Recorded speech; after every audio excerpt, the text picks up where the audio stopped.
February 1959. The Ural Mountains, Soviet Russia. A frozen, unforgiving wilderness. 9 experienced hikers, led by Igor Dyatlov, embark on a trek to Mount Kholat Syakhl. They are skilled, well-prepared, and chasing an ambitious goal. But the local Mansi people call this mountain Kholat Syakhl, the mountain of the dead. As they ascend, the weather turns vicious. Temperatures plummet to a bone-chilling -30 degrees. They decide to set up camp on the mountain slope. The wind howls, a rhythmic, eerie sound against the tent fabric. Night falls. The mountain swallows the small glow of their lamp. Then, the silence is broken by something no one can explain. Weeks later, when the group fails to return, a rescue team is dispatched. They find the tent, but something is horribly, impossibly wrong. The tent is cut open, not from the outside, but from the inside. 9 pairs of footprints lead away from the tent into the dark. Most of the hikers left without their coats, hats, or even their boots. In -30 degrees, they were running for their lives. They didn't run towards the forest in a panic. They marched in a disciplined line. Why would experienced survivalists abandon their only shelter? The footprints lead to a massive, ancient cedar tree at the edge of the woods. Beneath the tree, the rescuers find the first 2 bodies. They are found in their underwear, near the remains of a small fire. The fire wasn't enough to keep them alive. 3 more bodies are found along the path back toward the tent. Their positions suggest they were trying to return to camp. They died of hypothermia, but there were signs of struggle. The final 4 hikers were missing, buried under deep snow. It took months for the spring thaw to reveal their final resting place. They were in a deep ravine, sheltered by snowdrifts. But the condition of these final 4 changed the investigation forever.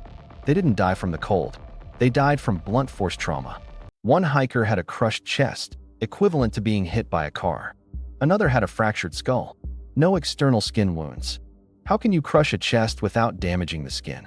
One hiker was missing her tongue and eyes. Was it animal predation, or something more surgical? The clothes of the victims contained traces of radioactive material. In the middle of the Ural Mountains, radiation makes no sense. The rescuers are left with more questions than answers. Every piece of evidence contradicts the last. The mystery wasn't just a tragedy, it was an anomaly. The official Soviet investigation concludes in a few months. The verdict: a compelling natural force. For years, experts blamed a massive slab avalanche. But there was no sign of debris around the tent. The footprints were still perfectly visible in the snow. If an avalanche hit, the tent would have been crushed. It remained standing, almost intact. An avalanche doesn't explain the radiation or the internal injuries. Why would they cut the tent and run from an avalanche? This theory left a gaping hole in the story. In the 1950s, the Cold War was at its peak. The region was a known testing ground for secret missiles. Local residents reported seeing strange glowing orbs in the sky. Could a falling stage of a rocket have caused the pressure wave? The internal injuries match the effects of a sonic blast. Does this explain the radioactive clothing? Perhaps they stumbled upon something they weren't supposed to see. The Soviet government immediately classified the case. Witnesses were told to remain silent for decades. Was this a cover-up for a botched weapons test? But there is another scientific theory: infrasound. When wind passes over specific mountain shapes, it creates low-frequency sound. Sound waves below 20 Hz are silent but deadly. It causes extreme panic, nausea, and even hallucinations. Could this explain why they fled the tent in total terror? It explains the decision-making, or lack thereof. It induces a fight-or-flight response that the body cannot control. Under the influence of infrasound, they would have been terrified of their own shadows. It fits the compelling natural force description perfectly. Yet, it doesn't quite explain the crushed bones. For some, science isn't enough to explain the dread. The Mansi people have stories of ancient spirits on that mountain. The orange orbs seen by witnesses were reported by other hikers too. Were they UFOs or something from another dimension? Some believe they were hunted by something not of this earth. A terrifying game of cat and mouse in the dark. The hikers were found with gray hair, the result of extreme, sudden shock. Is there a doorway on that mountain that shouldn't be opened? Theories range from yetis to government experiments on human consciousness. The more we investigate, the less we seem to know. Narrator. In 2019, the Russian government reopened the case. They focused on three potential causes: avalanche, snow slab, or hurricane. They confirmed there was no criminal activity involved.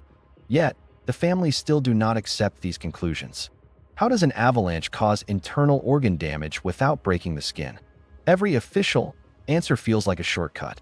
Maybe the answer isn't a single event, but a combination of factors. A perfect storm of environment, fear, and human frailty. The mountain keeps its secrets buried deep under the ice. Every trace of their last moments is being slowly erased by time. The Dyatlov Pass Incident remains the most baffling mystery of the 20th century. 9 lives, 1 night, 1,000 theories. Will we ever truly know what happened on the Mountain of the Dead? Perhaps some mysteries are not meant to be solved. They were explorers who went too far into the unknown.